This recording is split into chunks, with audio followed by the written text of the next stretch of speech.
Many years ago, on the remote prison island, otherwise known as Australia, were two film students, James Wan and Lee Winnell, aspiring filmmakers who really wanted to get their foot in the door, and decided that the best way they could possibly do that was by cutting it off. And what better way to do such a thing than creating an entire movie that's whole purpose is to subliminally trick you into buying bladed tools. Our saw's so good, it can cut through human bone. But do you know what it can't cut through? My unbearingly overwhelming and crushing sense of depression due to having to censor large chunks of this video. YouTube doesn't seem to like it when I deny the existence of certain countries, but more importantly, they don't seem to like it when I show a perfectly educational depiction of someone's insides becoming their outsides. So that being said, an uncensored version of this video and many of my other videos are available to all YouTube members and patrons with the link in the description. I politely ask you to consider this because I like money.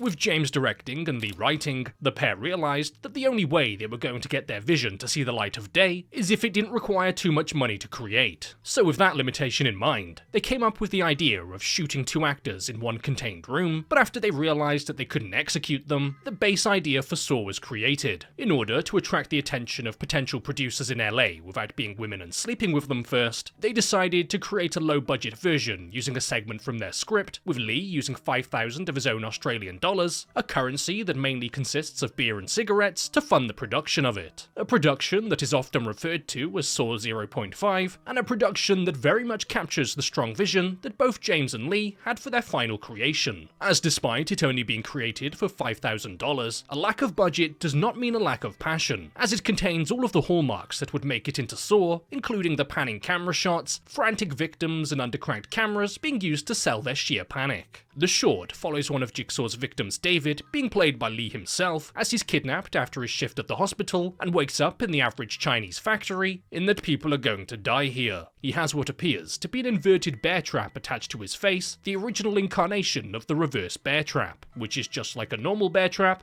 but for backwards bears. Our short king, Billy the Puppet, appears with a fedora on, and after adequately tipping it, he tells David that he needs to play around in another man's guts for a bit. But not in a sexual awakening kind of way, but in a save his life kind of way. Inside the man is a key, and David needs it to get the reverse bear trap off his face before said face joins the club and becomes reversed as well. Lee playing around with another man's insides seemed to be the right thing to do, because when isn't it? As Twisted Pictures wouldn't waste any time jumping on board with it, because money is pretty alright. And money it made, with the original Saw being put together with a relatively low movie budget of $1 million, which caused a cascading set of events, causing the series to rack up over $1 billion globally, because people love nothing more than watching a couple of dudes hang out in a bathroom.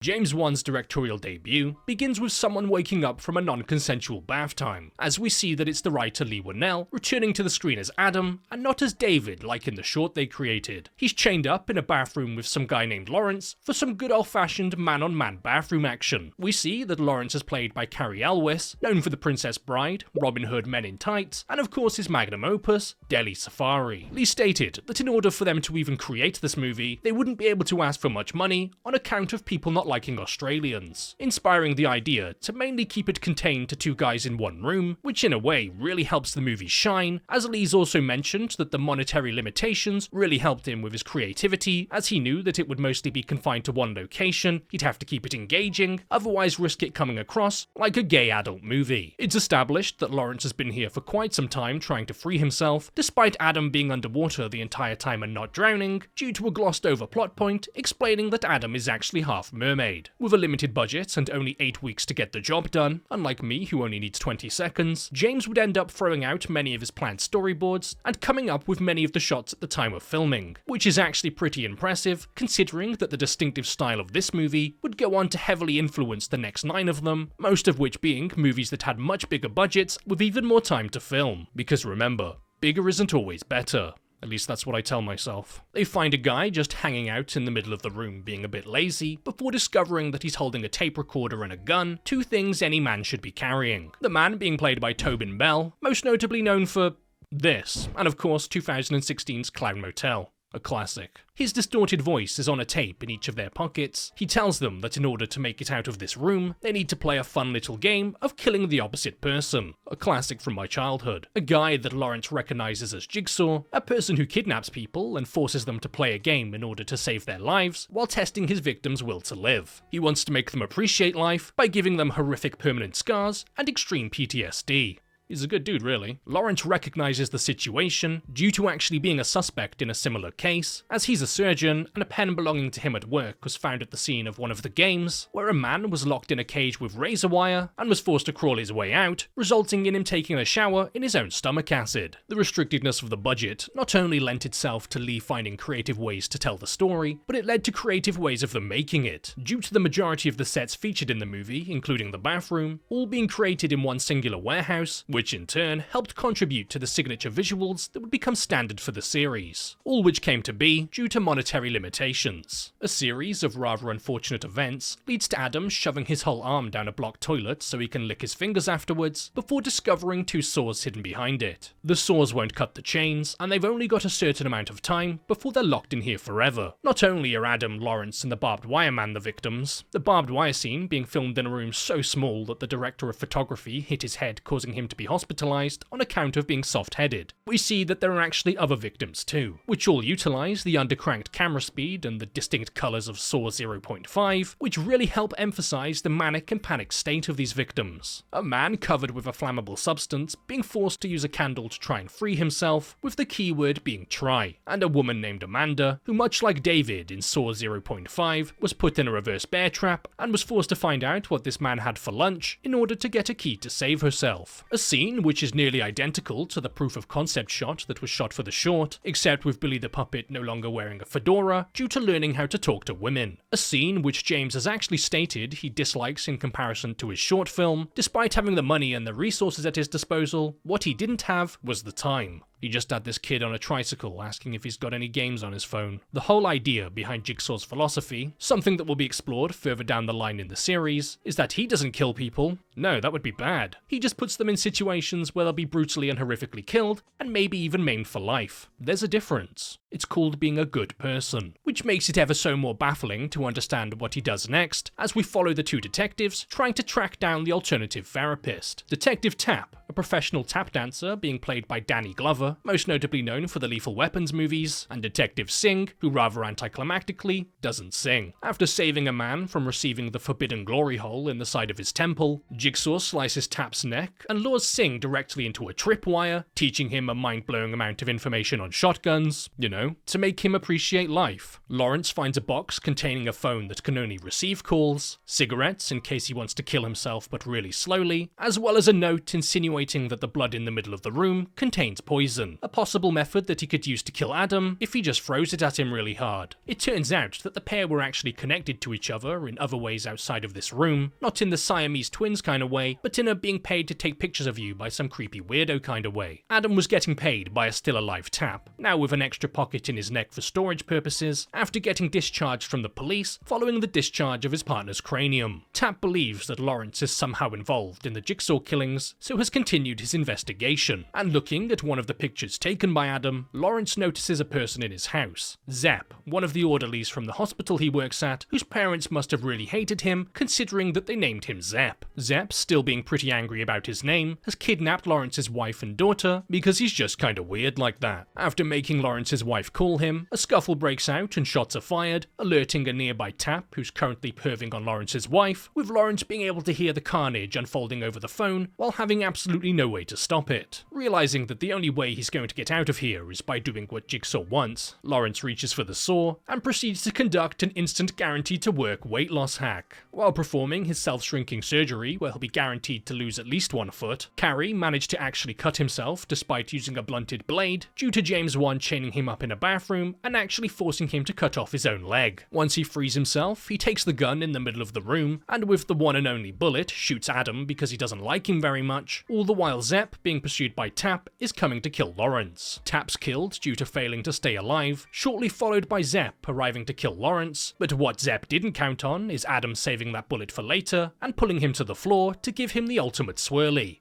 beating him to death with a toilet. Lawrence crawls away like some kind of human-sized slug, followed by Adam finding a tape on Zepp. Zepp was a victim too, doing exactly what Jigsaw made him to do, not only because he couldn't resist the sweet allure of old men, but because he had a slow-acting poison in his bloodstream, and the only way of getting the antidote was by complying. And in the end, he did manage to get the poisoned blood out of his body, considering that it's now all over the floor. Suddenly, the dead man in the middle of the room wakes up after finally respawning, the real Jigsaw, who must be a narcoleptic or something, as we learn that his real name is John, who was given the name Jigsaw by cutting out a small jigsaw piece from his victim's flesh to signify that they were missing something. Yeah, their flesh. Give it back. John was a patient at the hospital Lawrence worked at and got tired of doctors walking around with two separate feet, so decided to do something about it. Lee previously stated that he came up with the idea for Jigsaw after visiting the hospital for migraines, concerned that he had a brain tumor, which in turn gave him the inspiration to create a character who's been given the news of a terminal illness and seeing how they'll react to it. A character who would snap at the idea of a death sentence, who would really like to lay down on the floor of a dirty bathroom, surrounded by younger men.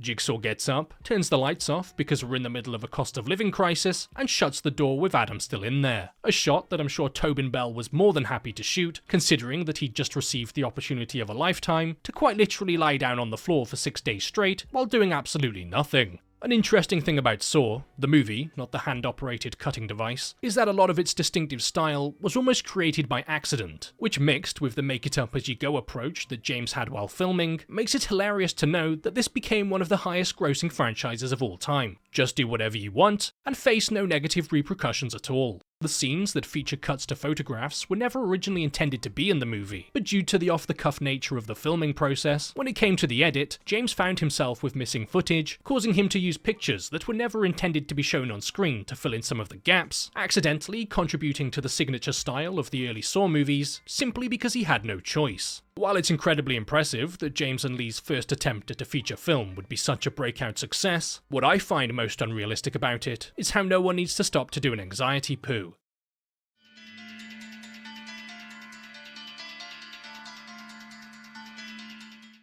After the release of Saw 1, the hand tool corporations noticed an opportunity to up their profits by releasing a revolutionary new tool called Saw 2, but in doing so, they accidentally created a sequel to the original Saw movie, which, believe it or not, was done entirely by accident. This time, James wouldn't be returning to direct, but much like James did with the previous movie, Darren Bousman would come on to make his directorial debut, with him being the director for 3 consecutive Saw movies, because unfortunately he can't count any higher than that. At this point in the franchise, Lee was still attached as a writer, so the pair would rework a script that Darren had made for a potential movie called The Desperate by desperately turning it into a Saw movie. The bar had been set with the original movie, and people wanted it to be raised with the sequel because they're all sick in the head and should seek therapy. But nevertheless, mass mental illness aside, the sequel expands on the idea of Lawrence having to kill Adam to escape your average British public toilet, instead putting a group of convicted criminals together and forcing them to kill each other like your average British council estate. The movie begins by immediately continuing with the established colour palette put in place by James, as we see a man waking up with an unfortunate case of pink eye. He's told that he needs to cut open his own eye socket to retrieve a surgically implanted key, a rather strange place to leave your house keys, otherwise the device that's attached to him will proceed to give him a non-consensual hug, a play on the reverse bear trap, but spiky. Opening with an immediate trap, it becomes apparent that this movie is playing more into the gruesome nature of the first film, which all things considered is actually a lot more reserved than the entries going forward, something which would set a precedent for the rest of the franchise continuing, because Jigsaw's such a great dude who wants people to see the best in life. Well, apart from this guy who dies because he couldn't see it coming. The style originally set back in Saw 0.5 is still very much alive here, despite not being directed by James. The undercranked camera speed and the intense close-ups are here, evident due to the movie trying to give me a seizure. This time around, the movie follows Detective Eric Matthews, as Jigsaw kidnaps his young son and a group of ex-convicts. Eric being played by everyone's Vietnamese enthusiast's brother, Donnie Wahlberg.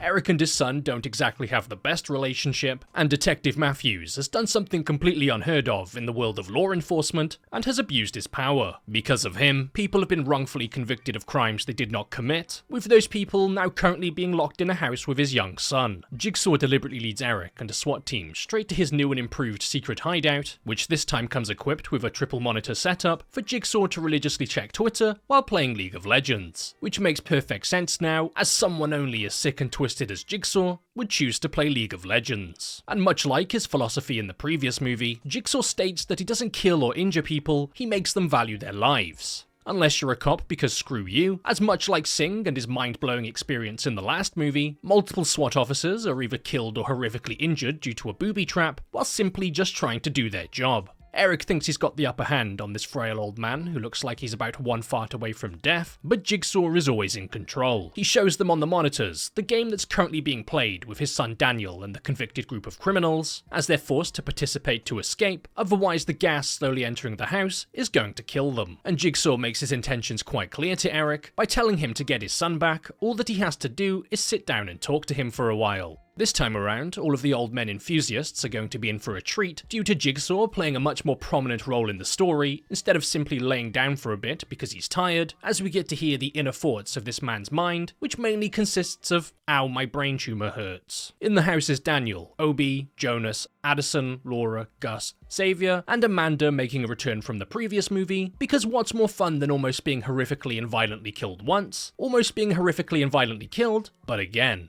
Gus is immediately killed after looking through a peephole designed for suicidal people only, and the rest of the group are forced to traverse the house in order to find a way out. And much like how Saw 1 was primarily shot all in one location, this movie uses the same approach, except instead of an abandoned warehouse, they now have access to a studio space in which all the sets can be built. Something which becomes a bit more achievable this time around, considering this entry had 4 times the budget of the original movie, because how else are you going to afford that guy from Kevin James's Zookeeper? In order to survive, they each need to get their hands on an antidote, special medication that was made specifically for ants. But in typical Jigsaw fashion, they must first partake in a game, which much like an average family game night of Monopoly, usually ends with someone dying in a horrific manner. First up is Obi, who must climb inside of a furnace to retrieve 2 vials in order to save himself and someone else, which would be exactly what would have happened, if only for the fact that it didn't happen. As the door shuts behind him and a fire ignites, Obi slowly burnt to a crisp, accurately recreating that feeling of eating anything straight out of the microwave. A stunt that was achieved by actually setting someone on fire, due to Darren Bousman being a maniacal psychopath, with his joy quickly coming to an end after learning that his victim was actually a professional stuntman who happened to be covered in fire gel. There's always next time. Next up is the hepatitis bath, as Xavier throws Amanda into a pit of used needles, but is disappointed as she fails to do a cannonball, with her instead frantically searching for a key to the next room, with her eventually finding it, but just as the time runs out. A scene which Shawnee, the actor who plays Amanda, did while secretly pregnant, something that she hid from the cast and the crew because babies are scary and nobody wants to know about them. The needles, which much like Adam having to play out the average Redditor's fantasy of having to shove his entire arm down a clogged toilet, plays on our primal fears and disgusts, with the entire house almost being an extension of the original bathroom, in that everything looks like shit and I'm disgusted by it. There's a safe in the room that they all started in, and Xavier discovers that each of them have a number on the back of their neck, which together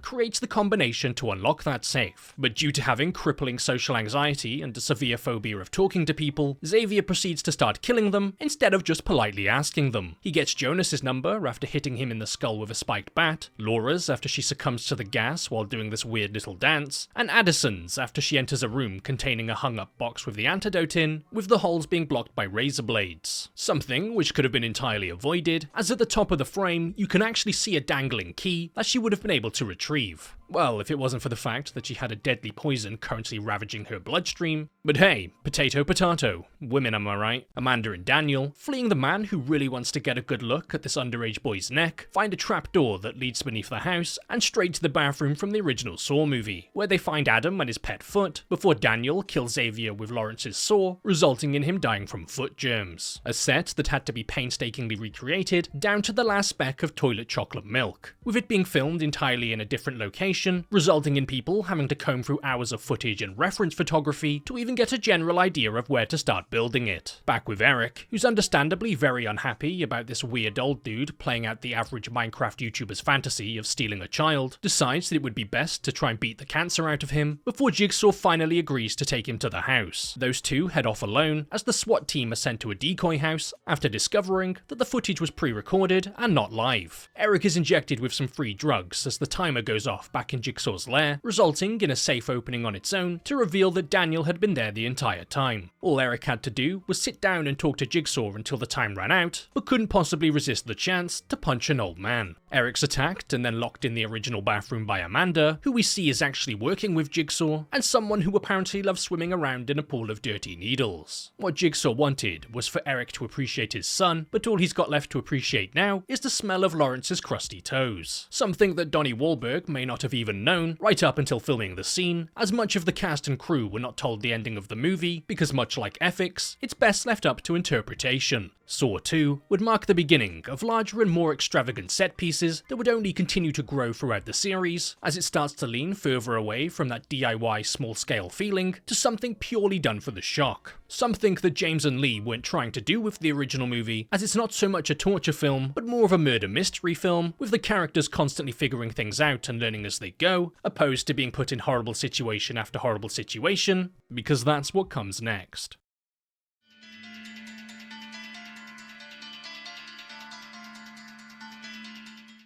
And by a horrible situation, I mean 7 more movies that will cause irreparable harm to my soul. Once again, directed by Darren Bousman, Saw 3 is an interesting one, as it's the last entry in the series to receive any significant input from the original creators, James and Lee. With their other co-created franchise Insidious, at least one of them would play a significant role with the creation of each one, whereas when it comes to Saw, after this entry, they'd each step back to become executive producers, with them not even having any real intention to return for a third entry until learning about the passing of producer Greg Hoffman shortly after the release of the second movie, inspiring them to come back one more time in dedication to him, and not one Saw movie was ever created again, a fact that you simply can't disprove. Saw 3 immediately begins after the events of the previous movie, with some weird guy hanging out in a bathroom for some reason, and using the lid off the back of the toilet previously used to kill Zepp, he proceeds to kill his foot. A bathroom set that once again had to be recreated, but this time not by the Saw team, because they couldn't really be bothered. But luckily for them, the team working on Scary Movie 4 had just finished using the set they recreated for themselves, as sometimes it pays off to be lazy. 6 months later, and Jigsaw still has that silly little brain cancer of his, as we see the police find the aftermath of yet another one of his traps. A trap that takes place in the average American classroom, involving someone being blown to pieces. A new character, Detective Hoffman, whose name is a tribute to producer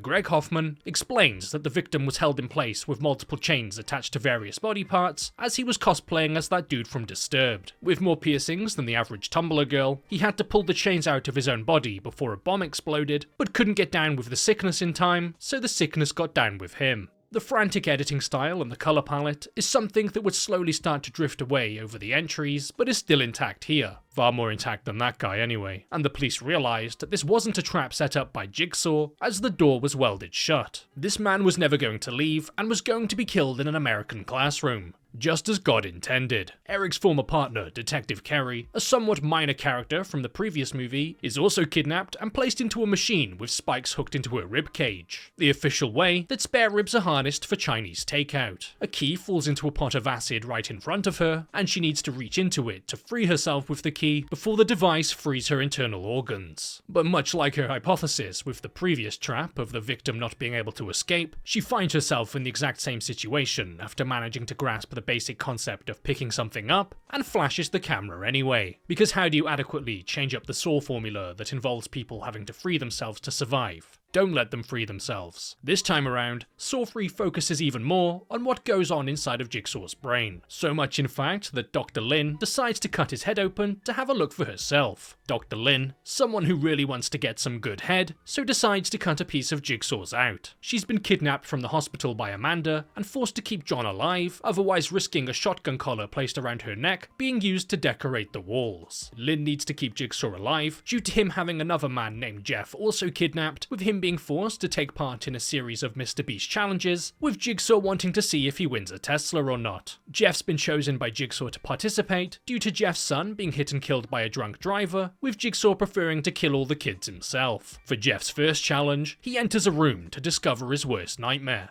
a naked woman. She was the one and only witness to the incident, and due to not believing in the existence of kids, decided to drive off without doing anything. She's strung up in a freezer room and repeatedly sprayed with ice cold water, and Jeff needs to retrieve a key from behind some frozen pipes before she becomes his ideal woman. a quiet one. But he's not fast enough, the opposite of what he's usually told, ending up with the woman non-consensually cosplaying as a naked Olaf from Frozen. Freezing to death being something that was chosen in this movie, due to them already burning someone to death in the previous entry, as they slowly make their way through all of the Avatar elements, before Jeff's eventually forced to face the final boss. Aang, the last airbender. In the next room, Jeff's confronted with a man restrained to a bottom of a vat, while putrefied, rotten pig carcasses are dropped into a grinder, filling up the vat with their liquid. The man being the judge who allowed his son's killer to receive a light sentence, because everyone should be able to kill at least one kid in their life. In order to save the man, Jeff must burn his son's remaining possessions, because it's not enough for him to lose his son, but he also needs to lose everything that reminds him of him, because screw Jeff in particular. After a little bit of hesitation, the judge is saved from choking to death on chunks of his fellow colleagues, for he and Jeff to rather conveniently not be covered in pig goop for their remaining screen time because they licked it all off. And by remaining screen time, I mean about 5 more minutes for the judge, as Jeff enters another room to be face to face with the man who killed his son, well, face to nipple I guess. The man's attached to a rack that begins slowly twisting individual limbs one by one, popping them out of their sockets and tearing them from place. All that Jeff needs to do to save the man who gave his son a rather late post-birth abortion is to reach into a box and retrieve a key, while being tough enough to stop a shotgun blast to the face. Jeff being strong enough, but apparently the judge isn't, as he's accidentally sent into an early retirement, as the man on the rack does his best impression of an owl by turning his head all the way around. Speaking of really cool things to do with your head, Lynn needs to relieve the pressure inside of John's skull, so achieves this through the use of a rusty power tool as she opens his mind, in turn saving her own. Something which is rather short-lived, kinda like Jeff's son, as Amanda doesn't want to let her go. Jigsaw tells her to remove the collar, but Amanda thinks it looks cute on her, resulting in her getting jealous and shooting Lynn, just as Jeff arrives with a gun. Lynn actually being Jeff's cheating wife, who apparently thrives off emotionally destroyed men, with Jeff retaliating by giving Amanda an extra breathing hole in her neck, while taking a power sword to Jigsaw's. After watching, Lynn has the typical female reaction of losing her head over it, while a tape left by Jigsaw explains that they also kidnapped his daughter, because apparently he collects children like Pokemon, and must inflict the absolute max amount of suffering on this family by any means necessary. Jeff's sure got to appreciate his life after this one. Something that was obviously supposed to be created to bring a sense of finality to the series. But in typical James and Lee fashion, they simply couldn't resist the urge to leave a question unanswered at the end of their movie, like quite literally every movie they've ever made. A funny thing to do, considering that they had absolutely no intention of returning to write another one, because screw you. Much like the previous movies, Saw 3 continues the tradition of filming the entirety of the movie in a singular location, with them returning to their roots this time and once again using a large warehouse, while also continuing the Saw tradition of everything being completely chaotic. In something that's actually quite standard for the Saw movies, the script was being constantly rewritten and reworked all the way through production right up until the end, with Lee himself supposedly being on set most of the time to continue working on it, because being prepared is for losers. And speaking of losers, supposedly at multiple screenings throughout the hellhole otherwise known as the United Kingdom, 5 people fainted while watching the movie due to the sheer horror of seeing a naked woman.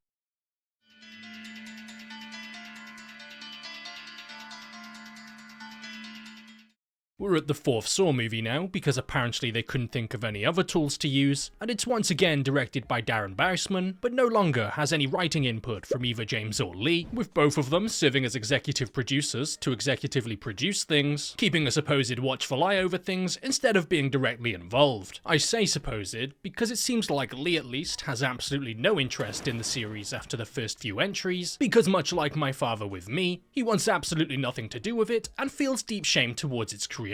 The screenplay instead was created by Patrick Melton and Marcus Dunstan, who would write all of the Saw movies up until the 8th entry due to having an extreme phobia of the number 9, and would end up being hired due to the executives at Twisted Pictures reading their script for a project they were working on known as The Midnight Man, which would later see itself becoming the movie The Collector, a movie about a socially inept hoarder. A script that was originally going to be turned into a Saw sequel, which would follow a young John experiencing a traumatic event in his childhood, but would later be cancelled on account of kids being annoying. The movie begins with a first for the Saw franchise, with someone not in a trap. Instead, it begins with Jigsaw's body in an autopsy room, which looks about as clean as the bathroom from the original movie, as I guess the dead can't really complain about health and safety. While they're removing his skin clothes and having a little play with his brain, we learn that John was only 52 at the time of his death, despite Tobin Bell having looked 70 since the 1980s. They find a tape hidden in his stomach due to John getting a little bit peckish before his neck beard trim went wrong, with it addressing Detective Hoffman, stating that just because he's dead, that doesn't mean his work is over. A reference to the fact that Jigsaw is now a ghostly spectre and will continue to create diabolical machines from the grave. Evident by the fact that we then see two men waking up in a mausoleum, one with their eyes sewn shut and the other with his mouth sewn shut. In a game that's absolutely been set up in fairness to give each man the best opportunity at survival, they must retrieve a key from the collar of the opposite man before the chains around their necks pull them into the machine in the middle of the room. And in a move that absolutely no one saw coming, especially the guy with his eyes sewn shut, he's killed and the other man saves himself. This entry primarily follows Officer Rigg, a minor character from the previous two movies who's been upgraded to major character in this one, someone who's been emotionally struggling due to the disappearance of Detective Eric Matthews and Detective Kerry. He wakes up to a Billy the Puppet tape playing, as it's not fair on him to miss out on all of the fun, and he's shown that Eric, despite being missing for at least 6 months at this point, is still alive and Hoffman is restrained with him. He's finally been given the opportunity to help Eric, but he's only got 90 minutes to do it. He finds a woman in his living room, but preferring to live like the average anime fan and die a virgin, he fails to save her as her hair is pulled backwards through a machine, exposing her receding hairline. He finds a key to a motel room, a motel being like a hotel except with an M, where he straps the employee to the bed, taking him from having a good time to having a bad time. It's revealed that the employee is a man who likes to kidnap and assault women. So to save Eric, Rigg is forced to leave the man in a trap, who needs to decide himself which he'd prefer to lose, his eyes or his limbs. And it turns out he's not exactly a fan of keeping anything, as he proceeds to lose it all, but it won't be hard for him to find them, he just needs to look in each corner of the room. John's ex-wife Jill is taken in for questioning by Mr. Gilmore Girls, Agent Stram, where we learn that while she and John were still together, she was pregnant with his child, but ended up losing it due to a man robbing the clinic she ran, accidentally hitting her with the door. A surprisingly cost-effective way to receive an abortion in modern-day America, with that man being the first person to receive the Jigsaw treatment, with John placing him in a chair and forcing him to lean through a rack of knives before bleeding out. Something that the man successfully does, contributing towards him excitedly diving headfirst into a bunch of razor wire as he was overcome with joy. Next, Rigg arrives at a school where he previously assaulted a man who had been beating his own daughter, before then coming across said man and his wife trapped to a post with a spike through their chest, which is not what I think she meant when she said she wanted his rod in her. He's already dead due to them starting out with multiple metal spikes already through their body, and the wife pulling them all out, killing her abusive husband in the process, as the spikes were abusively placed through his major organs. With the moral of the story being, kill your abusive husband before you're penetrated more times than a schoolboy by his local priest. Detective Matthews' torture includes being deprived of a haircut, as we see him standing on a block of ice with a chain around his neck. Next to him is Hoffman, restrained to a chair with a pool of water around his feet, and if Eric leaves the block, then the water will make contact with electricity, and Hoffman will receive the forbidden bubble bath.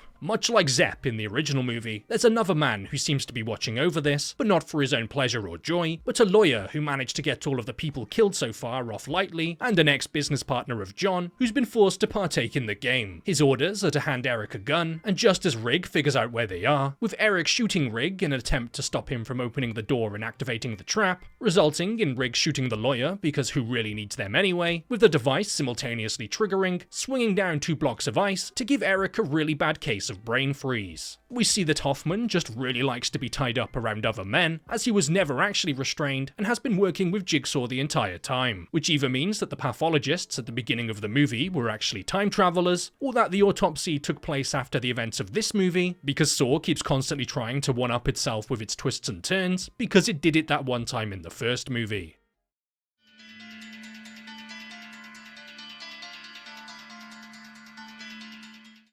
Speaking of twists, Twisted Pictures wanted to twist the lunch money out of your pockets after putting Saw 5 into production, because much like one of our modern day scholars said, give me money, money me, money now, me a money, needing a lot now. To do that, they would bring David Hackle on board for his directorial debut, with him previously serving as a production designer and a second unit designer for all of the sequels, with David stating that he wanted to create more emotion with the victims and traps, with wanted and achieved being two very different things, because once again, this is a Saw movie. And Saw is what most critics were feeling towards the franchise right about now, as critically, none of the movies would be quite as well as received as the first one, at least up until the 10th entry. Likely something to do with the notorious tradition of every Saw movie having their script rushed out and constantly changed through production, due to everyone involved suffering with extreme undiagnosed ADHD. Saw 5 begins with the pleasant sight of a neo-Nazi being helplessly murdered, as we see a skinhead cosplaying as someone with hair, waking up restrained to a table. A giant blade swinging on a pendulum is slowly lowered down towards his torso, and to save himself from being turned into something even more horrific,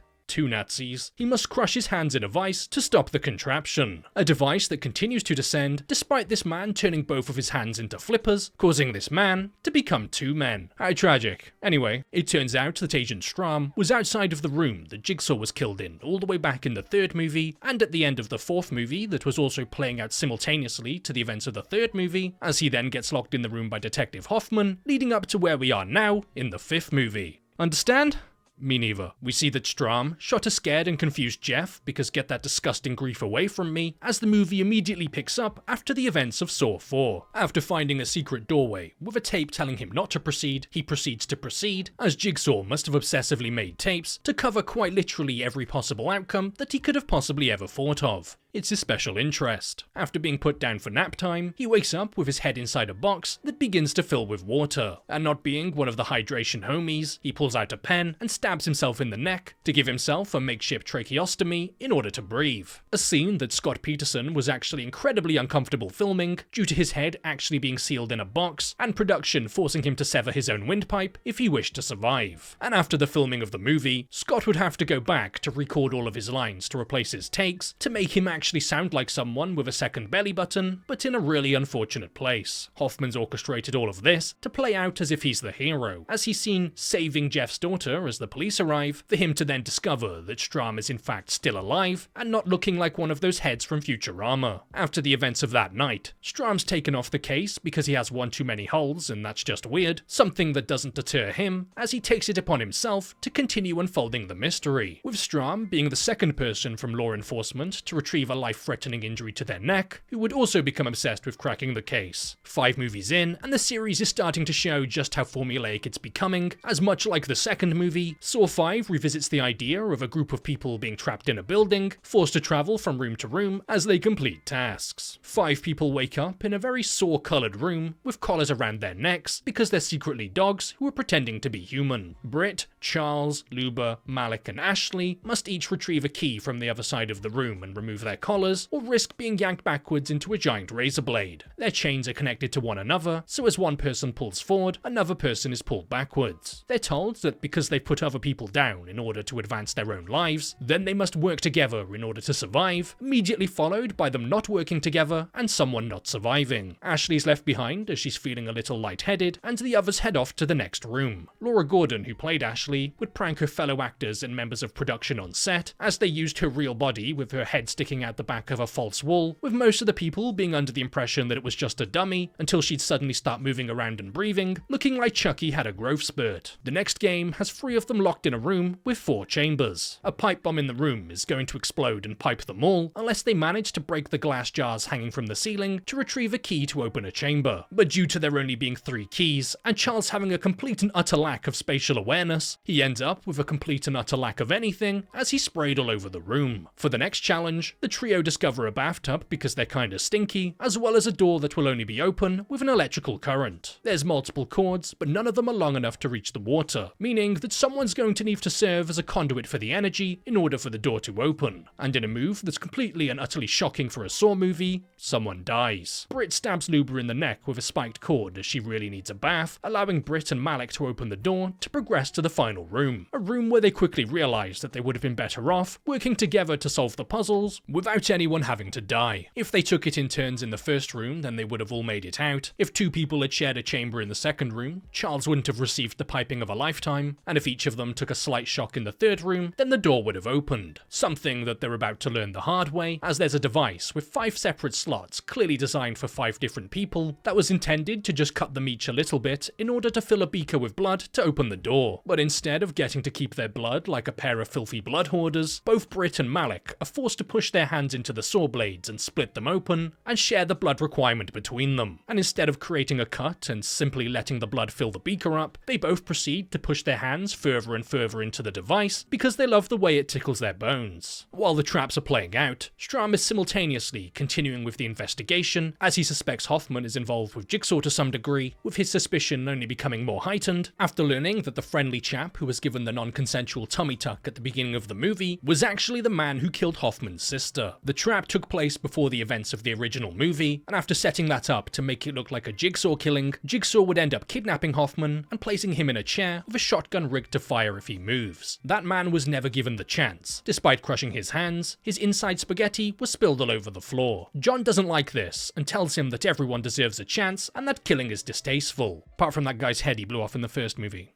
Screw that guy. And because of that, Hoffman is recruited due to their bonding of losing a family member, vowing to make their goal to make everyone lose a family member, meaning that Detective Hoffman has been involved with Jigsaw since before the events of the first movie. Searching for Hoffman, Strahm enters his house, which we actually see is the dilapidated house from the second movie, no longer so dilapidated, and discovers the trap door that leads to Super Happy Funland. He comes across a glass coffin, as well as a tape that tells him the only way to survive this is to get into the coffin so that Hoffman can perform the coffin dance, something that Strahm refuses to do due to his pathological demand avoidance, resulting in Hoffman climbing inside instead and Strahm being locked inside the room. The coffin descends into the ground, and Strahm is lucky enough to be given a free trial of this awesome new stomach shrinking device known as being squished to death. The entire time, Hoffman has been setting Strahm up to look like the one working for Jigsaw and has Strahm's boss, Detective Erickson, track his phone down, which leads him to Britt and Malik looking like they could use a hand. An ending that Scott Patterson supposedly didn't know about due to production's fears of him not being happy about being repeatedly cloned and crushed to death until they were able to get the perfect shot. There's a reason I separated both parts of this movie despite them both playing out at the same time, and that's because it feels like 2 separate movies combined into one. It's almost as if it was written as a detective movie, with them suddenly realizing towards the end that it was actually a Saw movie, so they needed to kill a bunch of people and decided to add a guy with an extreme phobia of holes. At least it continues the stylistic choices made by the previous movies, in that everything looks like crap, while technically story-wise being the most similar to the entry that spawned the entire franchise. That being, people die and cop do stuff.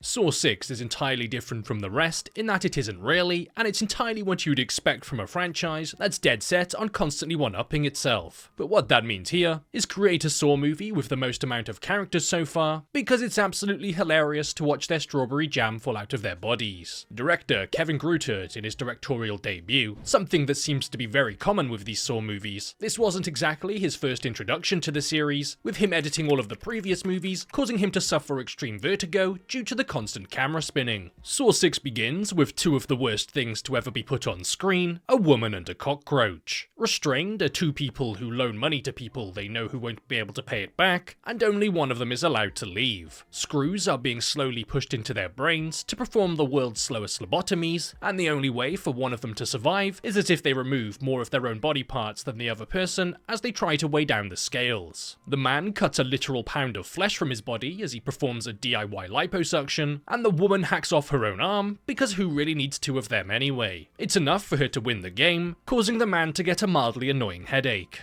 The woman being played by Tanedra Howard, the winner of the 2008 reality show Scream Queens, which saw a group of women competing to get a role in Saw 6, which saw them engaging in various activities, such as walking around in bikinis or getting naked, just as Hollywood intended. We see that Hoffman emerges from the coffin to see that Strahm is looking a little thinner these days, as we learn that Jill and Hoffman are working together, as Jill has actually been aware of everything that John has been doing. Much like the 2 predatory loan agents at the beginning of the movie, the main group of victims consists of employees from a health insurance business who specialize in screwing people over for profit, because that's what the American dream is all about. The executive of the company, William, is attached to a machine, as we see John on a camera as he is now a ghost, appearing for the first time instead of Billy the Puppet, because John is now disgusted by short people. John knew the man and was denied coverage for his cancer treatment by him, and being jealous of William having the best name in the world, John decided to have him and his team kidnapped. William has 60 minutes to complete 4 different tasks, or the explosives attached to his various different limbs will detonate and do something presumably not very nice to him. For his first task, it's him against the janitor who works for the company. The janitor has been kidnapped and put in this situation because he smokes and therefore must die a horrific death. Every time that one of them breathes, a clamp tightens around their chest for a danger hug, and the janitor, not being able to resist the warm embrace of a nice big cuddle, has his chest cavity crushed. While William is making his way through the tests, we see a mother and a son locked in a cage like that weird looking monkey I saw in the zoo one time, but at least they're given free TV to watch William, which is more than can be said for that monkey. For his next task, he needs to decide who lives or dies. 2 of his colleagues are standing on a platform with barbed wire around their throats, and he needs to choose between a healthy young man with no family or a middle-aged woman with lots of loved ones near and dear to her heart. But being misogynistic towards men and finding older ladies kinda cute, he chooses to save the woman as the platform drops from beneath the man, with him just being a little bit lazy and hanging about. His third test sees him guiding one of his employees through a maze that sees him confronted with one of his biggest fears: hot women. Literally, as he needs to divert boiling steam away from her as it begins to melt away the flesh from her bones, causing him to receive a non-consensual facial, with them both getting a little crispy in the process. With this steam maze trap being something that was originally envisioned for Saw 2, but never ended up making it on account of the dirty needle bath seeming much more appealing, leading to the oldest writer's trick in the book of reusing old material and hoping that nobody notices. The woman makes it to the end of the maze, but she has a device attached to her chest that will shoot a rod into her face if not removed, and not in the fun way. The only caveat being that the key to remove the device is surgically implanted into William's body, causing her to immediately attack him with a power saw, but not fast enough to get the key, resulting in the unfortunate side effect of becoming a permanent unicorn. His fourth and final test sees him in an accurate recreation of a British children's park with a group of people attached to a roundabout with a shotgun pointed directly at them. Only 2 people are allowed to make it out of here, and much like his entire career, once again, he needs to choose who lives or dies. Not before getting a cool new piercing in the process, as to save a life, he needs to insert his hands into a device, which causes them to be impaled. Something which he manages to do, resulting in him saving 2 women almost at random, because boys are kinda smelly anyway. Meanwhile, the FBI have been trying to figure out whose voice is actually being used on the tapes, despite Jigsaw being dead for 3 movies so far, and make the discovery that it's actually Detective Hoffman, causing him to massacre absolutely everyone in the room, including Strahm's former boss and partner, with it being evidently clear that Hoffman's motives are nothing like John's.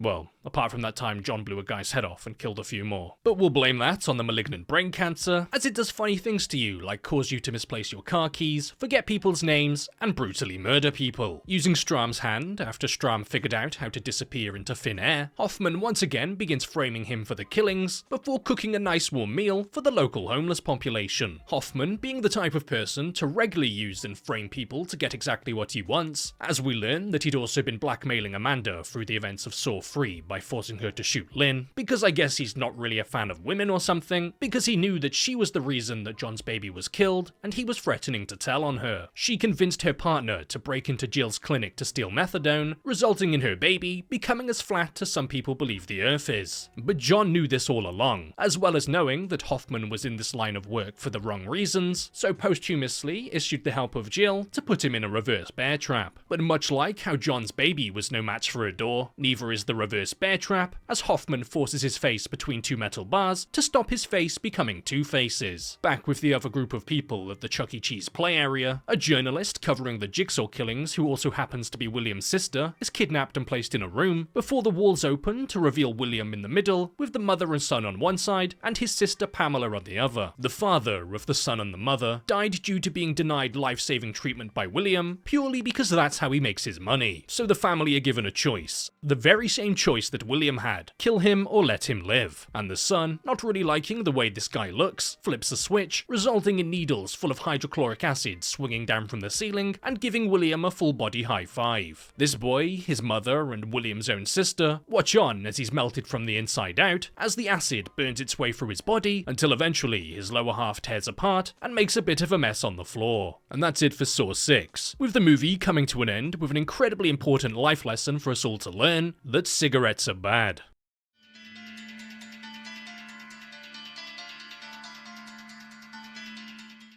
Now it's time for the last and final entry in the Saw franchise with Saw the Final Chapter, except not really, because Saw the Final Chapter was indeed not the final chapter. Once again, directed by Kevin Grutert and his apparent overwhelming phobia of ending things. Originally, he was going to be working on Paranormal Activity 2 Electric Boogaloo, but was pulled off that and forced back onto the Saw money-making machine a mere 2 weeks before the filming began. So with it being directed by someone who was clearly very much prepared to take this task on, I'm sure you can imagine just how much of a masterpiece this movie ended up being. And it definitely wasn't a confusing mess due to a last-minute rewrite of the entire script. That would be silly. Silly, kind of like how this movie had the highest budget out of any of the Saw movies up until this point, despite the previous entry drastically underperforming at the box office, causing them to rethink their original idea of having this movie in 2 parts, like that guy from The Pendulum Trap, with them instead tying it all together like one of those lucky people from the Human Centipede movies. The reason that the budget ended up being so high is because there's some smart person somewhere decided that what this movie really needs is 3D, and 3D is much more expensive to shoot. They're really lucky then that 3D movies were something that caught on and were loved by the entire population, and definitely not just an annoying fad. Just like when I had my urethra examination, the movie begins with Lawrence crawling away while dragging his bloodied stump across the floor. Something that was originally envisioned to happen much earlier on in the franchise, but Carey, who played Gordon, ended up being in a lawsuit about his salary and stated that he would only end up returning for the final entry in the series.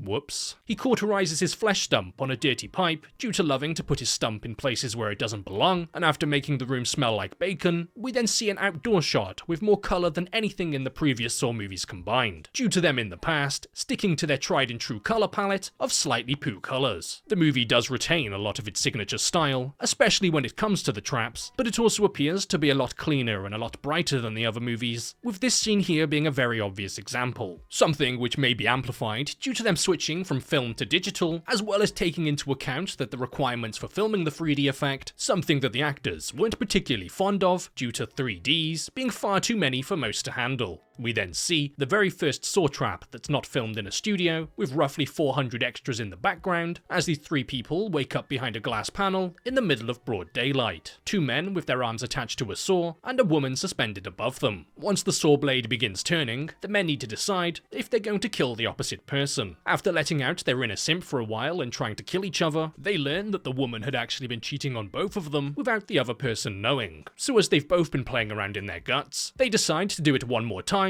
by choosing for her to die. A trap that was supposedly quite difficult to work with due to the blade being real and the casting agent having to find new people every time they cut one of them to shreds, with one of the actors also chipping a tooth while filming, while the woman lost the feeling in her hands and feet. Something which makes this trap even more amazing, despite the horrific death of a woman, is that supposedly somewhere in the mythical place known as Massachusetts, the beginning of this movie was accidentally screened in a cinema to a bunch of children who went to watch Megamind, something which is actually perfectly fine due to Massachusetts being a myth. Due to Hoffman escaping, Jill decides to go to the police and tells them that Hoffman was John's accomplice, and that she'll tell them everything she knows in exchange for her immunity because she deserves to be free, unlike all of his victims who are now dead. But she's immediately kidnapped by Hoffman and put in a trap because sharing is caring, where a cart with a giant spike on the front is sent barreling towards her, before barreling right through her. But just like that time I lost my virginity, it all turned out to be a dream, and now I'm deeply psychologically damaged. But not as damaged as the next group of people is about to be, as we see Chester Bennington from Linkin Park, sitting in a car with his back skin glued to a seat, accurately recreating that feeling of your skin touching a leather seat on a hot summer's day. He and his buddies are a group of violent racists, the worst kind of racists, and his girlfriend is placed beneath the car, with one of his friends in front and one of his friends behind. His girlfriend being played by Gabby West, the winner of the second series of Scream Queens. He's got 30 seconds to reach forward and stop the trap and save himself and his friends, but thanks to the most useless organ in the human body, his skin, he's unable to reach it in time as he slowly tears the skin from his back.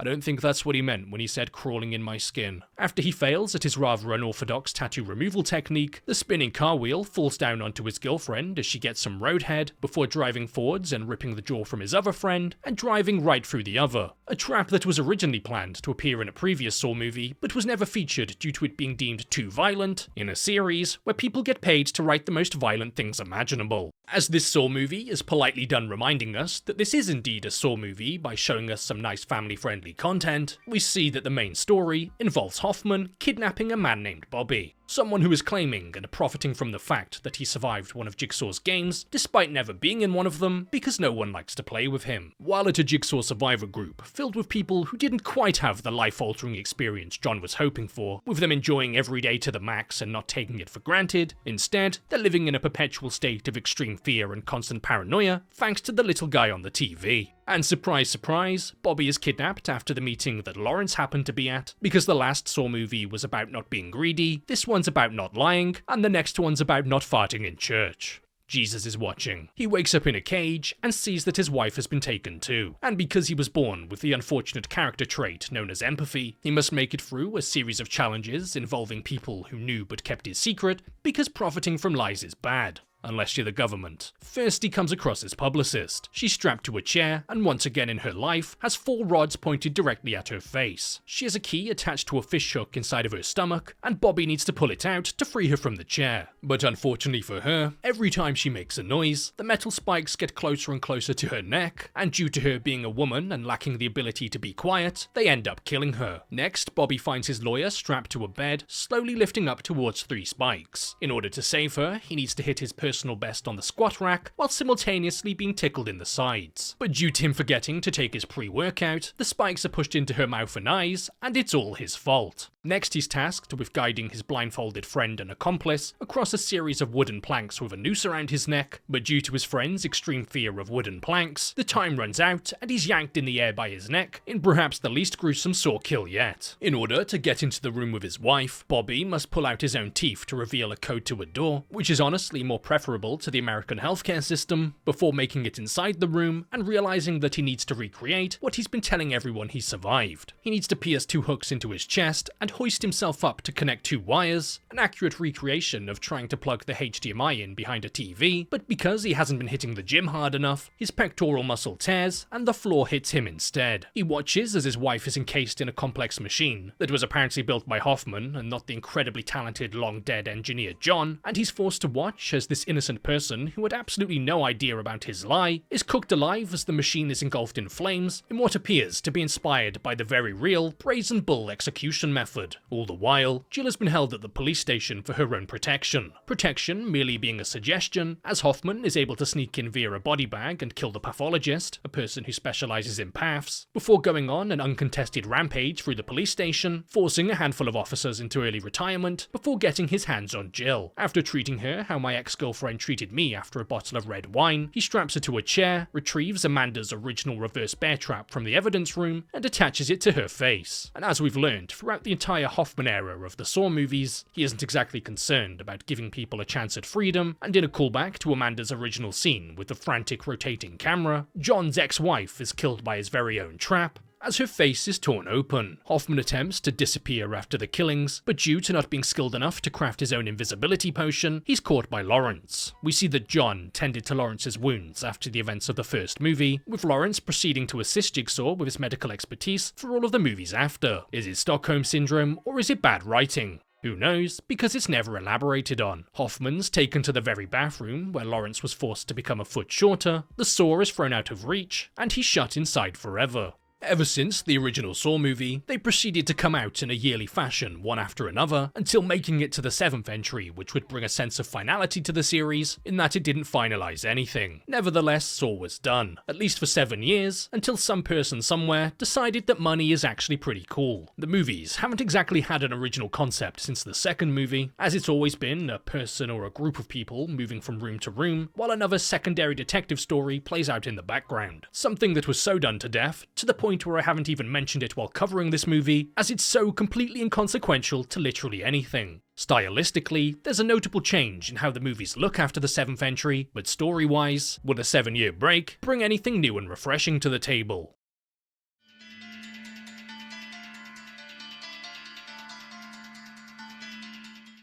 No, not really. 7 years later would see the release of Jigsaw, the first non-numbered entry in the Saw franchise since the original Saw movie, because James Wan didn't quite know how numbers worked. And speaking of numbers, this entry is actually directed by 2 people, which is one more person than one. The German-born Spieg brothers, meaning that they're the perfect people for the job when it comes to coming up with horrific ways to kill people. 7 years would seem like an awful long time to once again come up with a new idea for a Saw movie, right? Don't be silly. Next you'll be telling me the Danish have human rights. Because when it comes to coming up with a new and interesting idea for a Saw movie, Jigsaw does the opposite of whatever that is. There's always some sort of reveal moment in these movies. A gotcha that you never saw coming. But just like that priest that was inside me as a child, I saw it coming. So unless someone's dug up Jigsaw's body and shoved his brain back into his flesh suit, you'd probably see it too, because Jesus is inside us all. The movie begins with a shot of the forbidden fleshlight, as we see the police chase down a man while holding him at gunpoint for having the name Edgar. He's got his hands on a trigger, and he's asking for a Detective Halloran. He tells the detective that he needs to die, or the people involved in the game will die instead. So in response to being told what to do, like the good police officer that he is, Halloran shoots the man in the chest due to being mildly threatened by the piece of plastic in his hand.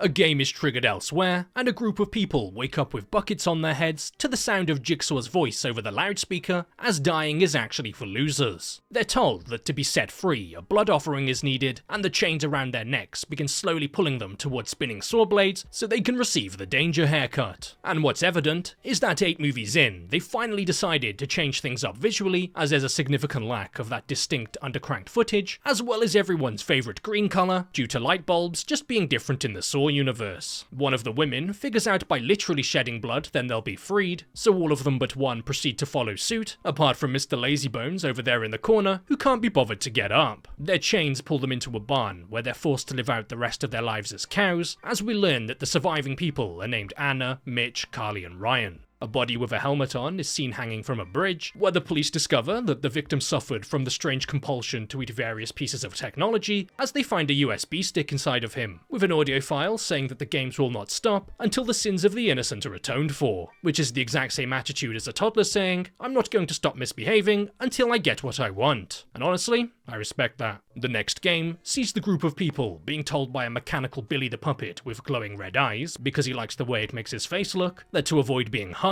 Carly must choose from one of 3 syringes to inject herself with. Carly stole someone's purse, leading to someone passing away due to forgetting how to breathe, so she must choose the syringe containing the antidote, with the number correlating to the amount of money she stole, because surprise surprise, she's got poison coursing through her veins. The inhaler enthusiast refuses to do it because she thinks free drugs are bad, so while they're all being pulled up by their chains, Ryan grabs all of them and goes in for the triple penetration, with 2 of the syringes just happening to contain highly corrosive acid.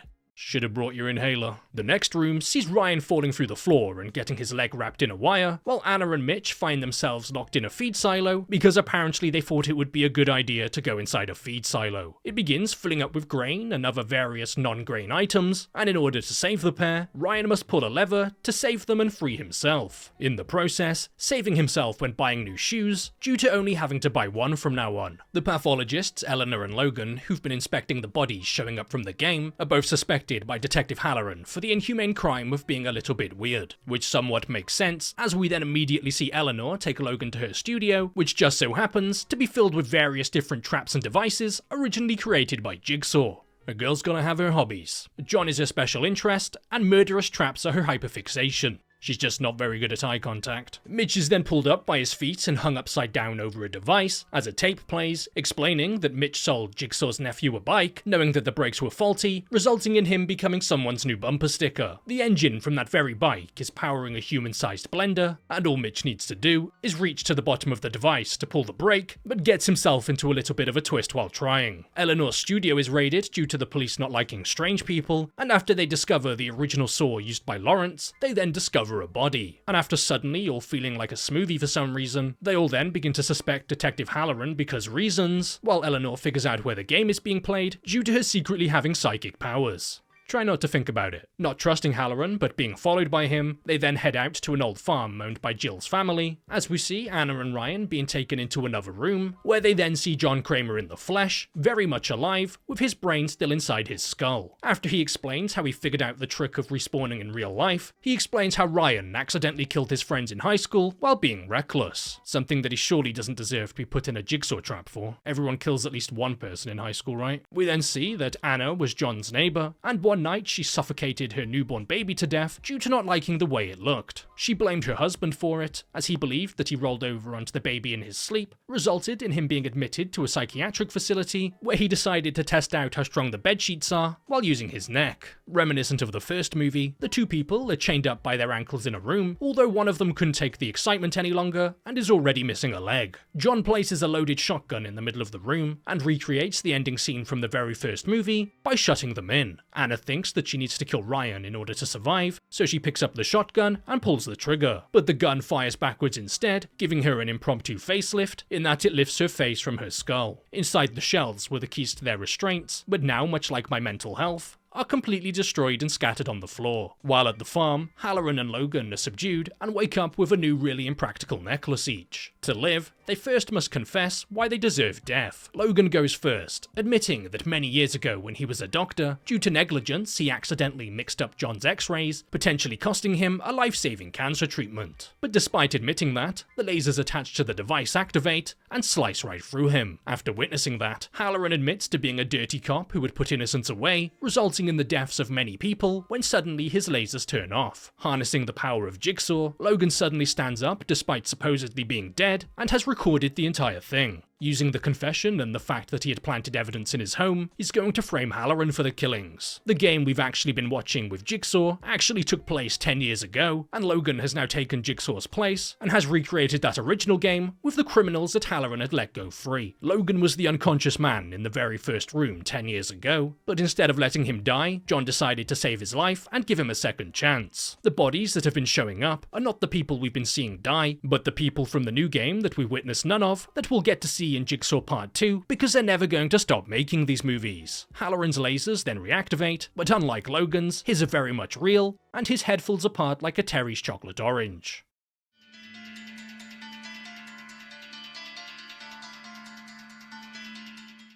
5 years on from Jigsaw rising from the grave, except not really, we would get Spiral, the Book of Saw, starring Chris Rock and Samuel L. Jackson. Chris being a big fan of the earlier Saw movies, to the point where he personally requested that Darren Bousman, the director of Saw 2 and 4, would return to work with him on this, with Chris even playing a pivotal role in writing the story, and with that in mind, it's really easy to see the passion behind this project, with it not just being yet again another yearly moneymaker. This was made by someone who really wanted to create a movie that would slap. But unfortunately, the only thing that slaps around here is Chris Rock's face after an encounter with Will Smith. What's unique about this movie and revival after a 5-year Saw hiatus is that it's the very first entry to not feature Tobin Bell as John Kramer in an effort to separate it from the mainline entries, with it supposedly being its own thing entirely. But just like Black Mold, being its own thing entirely doesn't mean it's always that great. Doesn't mean it's all that bad either if you can stomach the taste. Speaking of nice tastes, the movie begins with a police officer chasing a man down into the sewers where he's kidnapped in pig-on-pig crime before waking up on a railway with his tongue in a vice. A computer-generated, female-sounding voice begins to play, which makes me feel about as uncomfortable as talking to a real woman, while the voice tells him that he needs to tear his own tongue from his mouth before getting railed on the railway tracks. He doesn't. We're then introduced to the main characters, Zeke with his new partner Shank, which marks the first time that a police officer is a main character in a Saw movie instead of one of the side characters, seemingly learning from some of the previous criticisms I had with the earlier movies when it comes to the detective stories and the victim stories seeming like two separate movies, as things are a lot less up in the air, unlike that police officer, who's now on the floor. And the walls, and the ceiling, and the train. The rest of the force isn't particularly fond of Zeke, due to him turning in his ex-partner for shooting a witness in cold blood, as police officers actually don't like it when murderers go to prison. He sent a USB stick, and proceeds to immediately plug it straight into a police computer, more than likely compromising the entire network to multiple petabytes of questionable Russian home media. Our favourite voice makes a reappearance, letting Zeke know that there's a Jigsaw copycat targeting corrupt police officers. A voice that supposedly wasn't decided on up until the the last 2 days before the sound mix was completed, where I guess they just forgot to use what they were originally going to use and left this awful placeholder in. 2 detectives who aren't Zeke's biggest fan on account of him doing his job right, Fitch and Krause, find CCTV footage of the night the officer was killed, and they recognize the man he's chasing. Not wanting to tell Zeke about their lead because screw good police work, Fitch heads off alone to where he knows the man can usually be found, but what he ends up finding instead is the scent of my favourite cologne. Chloroform. Zeke is sent another USB stick with yet again another video file where Billy the Puppet seems to have let himself go a bit. And after arriving at the location from the video, they find Fitch with a new makeover, as well as a few of his fingers and his badge, as he's going to have a real hard time holding it now. We see that after Fitch was attacked, he was kidnapped and woke up in a much needed bath, with his mouth in a cage and fingers in a mechanical Chinese finger trap. He needs to bite down on the mechanism in his mouth in order to tear his own fingers off, before the water that he's currently sitting in makes contact with an exposed wire, turning this bath quickly into a bubble bath, with the prosthetic fingers being used on screen actually being carried by the director Darren Bousman through an airport before being stopped and discovered by security due to them not allowing snacks on the plane. After Zeke and Schenk start tracking the guy Fitch was looking for, they head to where he buys his drugs. After engaging in some good old-fashioned police brutality by breaking a man's leg just because, they find out that he's likely dead or found God due to him not showing up to buy drugs recently. Zeke sent another package from his secret crush, but this time it contains a pig puppet wrapped in what appears to be human skin. Schenk's skin, because he didn't tie it on well enough. A vial of paint is also found inside the puppet, leading them to discover Schenk's skin body in the back of a butcher shop that used to be a model train store, leading them to believe that the suspect is a serial paint sniffer. After looking at the appetizing beef jerky, the current police chief Angie is gassed unconscious in the surprisingly warm cold case room. After waking up from napping on the job, she discovers that she's restrained to a table and told that molten wax will pour onto her face unless she severs her spinal cord with a blade behind her neck. The wax begins to pour, and she desperately tries to scratch the itchy spot on the back of her neck, but it's one of those itches that just keeps moving. And by the time she's discovered by Zeke, who's figured out she's in danger, she's found looking like a bacon-scented candle. After Zeke starts making out with her due to acting up in the presence of a fresh corpse, he's then kidnapped as well because he's been working a lot lately and deserves a break. Not only is Zeke kidnapped, but his father is too. Marcus, retired police chief, played by Samuel L. Jackson, after being lured into an abandoned warehouse under the pretense of free cookies. Zeke wakes up chained to a metal pipe with a saw laying next to him in a very subtle reference, but decides he'd rather keep all of his appendages today and uses a bobby pin he finds laying on the floor as if he's playing Fallout 3. The one who enacted some good old-fashioned police justice is hung up in the middle of the room. Shards of broken glass are fired into the man, and it's up to Zeke to either save him or wait to see what delicious treats fall out. But by the time Zeke actually figures out how to save him, it's too late, as he's got more glass inside of him than turtles have microplastic. He progresses onwards before making the rather strange discovery of Schenk, very much alive, still wearing all of his skin. The man that Zeke's partner killed all of those years ago was actually Schenk's father, and ever since then, he's vowed to be a creepy little weirdo about it. He's been putting Zeke through a series of tests because he wants him to join him in taking out corrupt police officers and to make others fall in line, starting with his own father, ex-police chief, who's personally responsible for the uptick in corrupt activities. He's hanging from the ground with his arms and legs strapped to a device while he's being drained of everything he's got. Not in a fun way, but in a losing gallons of his blood way. Zeke has a gun with one bullet. He can either shoot Schenk, or he can shoot the target to set free his dad. Trying really hard to resist the urge to shoot a strange person, eventually he shoots the target to free his father, as we see the police surrounding the building. They make their way in, when suddenly the device activates, and Zeke's father is pulled to his feet, and his arms are forcefully raised to make it look like he's about to fire. And the police officers, not wasting an opportunity to shoot a minority, do just that. Schenk gets away, as it's baiting a sequel that we'll probably never get, due to Spiral being the most expensive Saw movie to make, with it only being received as a modest success compared to the next entry that performed about as well as the original movies. While it isn't exactly revolutionary, it does make the effort to be different, while obviously being created with someone with a great amount of passion for the original source material, even down to the subtle throwbacks to the original style, with the limited use of the undercranked footage to convey a sense of panic and anguish, while making sure to integrate some of that signature green hue towards the end of the movie. When it comes to Spiral, the director Derek Bousman didn't want the emphasis to be placed on Jigsaw flashbacks, as that was something that had already been done, and something that could potentially damage the character's legacy. So the next movie was one big flashback.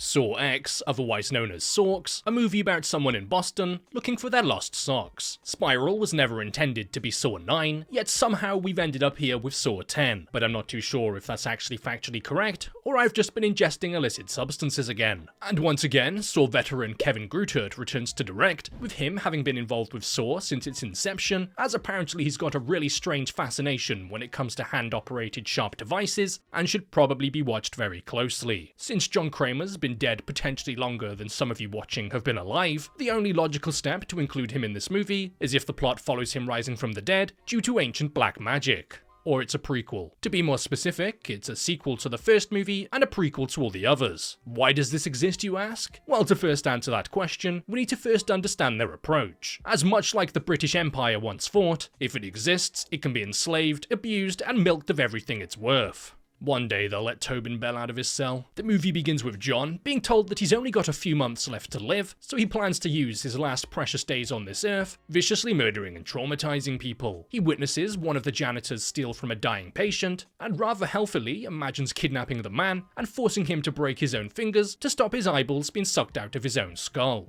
Perfectly normal thoughts. He meets a man from his cancer support group who tells John that he's in remission for stage 4 cancer, as the next stage is the final boss. He tells him about a revolutionary new treatment he's received, and that all he needs to do is send all of his life savings to a person he's never met before. So much like a pensioner talking to a man with an Indian accent on the phone, John pays up. He's accepted for the treatment and flies out to Mexico for treatment that we obviously know went incredibly well due to definitely not still having brain cancer while getting an impromptu windpipe surgery. He gets the traditional Mexican welcome of having a gun pointed in his face and being forced into the back of a van. He then meets Dr. Peterson, who surprisingly doesn't tell him to clean his room, as she's had to take certain security precautions due to people not being happy with her life-saving cancer treatment. That's definitely 100% real, I pinky promise. John receives the surgery and the life-saving treatment, only for him to return sometime later to thank everyone, with him discovering that the entire thing was a scam, and the only thing that was removed from John was his bank balance. This movie almost entirely focuses on John for once, instead of one of his victims and the lessons that they're supposedly learning, with what comes next almost coming across as somewhat of a revenge movie, despite John Kramer in the earlier movies very deliberately stating that this never must be done out of revenge or anger. He decides to teach everyone involved a little lesson on how much do you value your various body parts. He kidnaps the man who drove him there and implants 2 pipe bombs into his arms, and if he plans on ever inappropriately touching himself ever again, using a scalpel, he must mangle both of his arms in order to get the bombs out, something that works on account of him being a serial masturbator. Using the help of Hoffman to track them down and Amanda to get them, he's able to get his hands on the other people, starting with one of the nurses named Valentina, whose hobby involves being a prostitute. One of the so-called doctors, who's just a guy named Matteo, who works in a veterinary clinic, Gabriella, someone who claimed to be saved by Dr. Peterson, and Dr. Peterson herself, Cecilia. They all wake up in the same incredibly hygienic factory where John's procedure supposedly took place, and starting with Valentina, she must use a wire saw to remove her leg and insert a bone marrow extractor into her stump in order to remove a certain amount of it before the time runs out. She manages to remove her leg because they're just more of an annoyance than anything, but doesn't quite exactly get enough bone marrow out in time, resulting in her having incredibly weak head game in that it's now rolling around on the floor. Their phones have been left in the middle of the room, so Cecilia cuts open Valentina to retrieve the human rope, otherwise known as intestines, and is able to get her hands on it. But after she does, just like Adam and Lawrence way back in the original movie, she's electrocuted for not sticking to the rules. Apparently, they're having one big party or something, as another recent victim of the scam, Parker, shows up outside with a gun, demanding his money back before he shoots the cancer out himself. He's quickly snagged up and added to the collection of currently kidnapped people, as we see Matteo strapped to a wheelchair, as he needs to cut out a piece of his own brain and dissolve it to retrieve a key. He manages to actually cut open his own skull, and using tweezers, begins tweezing out chunks of his own brain. But because he's a little bit ticklish, he doesn't manage to dissolve the squishy organ in time, and the mask slams shuts on his face, where he's given the ultimate skin cleanse, in that it's completely melted off. Next is Gabriella, as she's hoisted up into the air for a little swing about, before noticing a hospital radiation machine pointed directly at her. She needs to free her ankle and her wrist by crushing her bones with a hammer, while being exposed to the ever-increasing heat of that radiation machine. And after making some traditional home-cooked Mexican, she manages to free herself by experiencing the pain of shinning yourself with a scooter.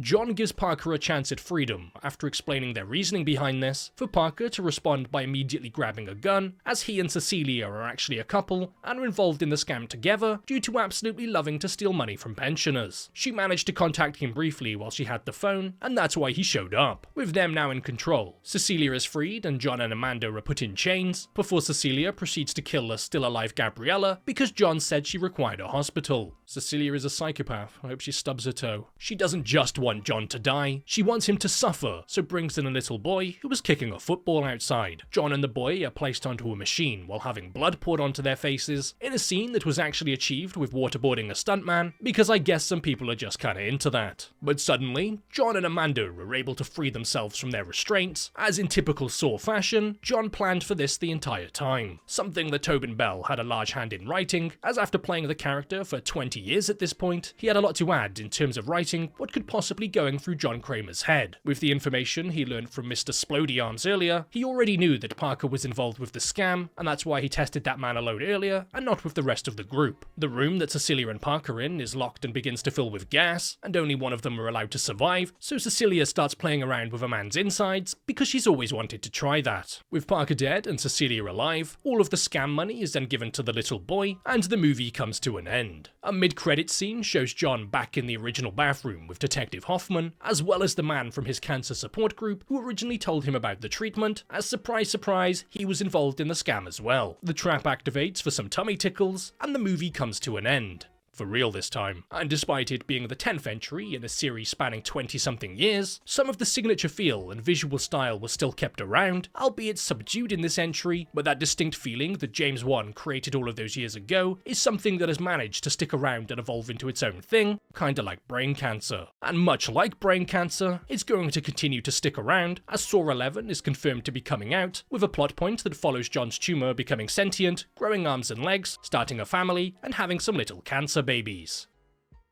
And before this video comes to an end, I'd just like to give a massive shout out to all of the YouTube members and patrons. I know I joked about liking money earlier, but real talk, these bigger, more risky videos simply wouldn't be possible to create without your guys' support. Covering a series with 10 movies means 10 times the amount of copyright issues. And that's not even forgetting the fact that this video could still very well end up demonetized. So that being said, a big thank you. Starting off with this week's new YouTube members: Tasta Turk Regeran, hey there, Joel Sailbright, Adam, Dorok, All the Sun Seas, Kilowatt, Gina, Denjuiced, Starlord, Alec Olsen, Zane Murno, and Janice Lombrizer. Now heading over to this week's new Patreon signups, a massive thank you to Alexander Janson, Noah Salvatore, Dandy, Fallout GT 101, Ant West, Lemon Pepper, Cameron Self, Latorn Williams, Sterling Wald, Isa Eichel, Mans Westermar, Captain Carbomb, Alexis Colon Ortiz, Ollie, TGLB The Golden Longbow, Superman, Helldiver, Jack Cold Ones, Dom, Homo Sapiens 7, Teal, Meat Flaps, Tim Zwires, George Thomas, Jack Boone, Brennan Kelly, Jacob Knowles, Anoi K, Oddly, Ovo Ochia, Julie Weinberger, Ozzy, Lucas Lozano, Chris Hank, Isaac Young, Jack Beaver, Sir Dyson DeCheeks, Karma the Witch, Alex M. Heedon, and Mike Morgan.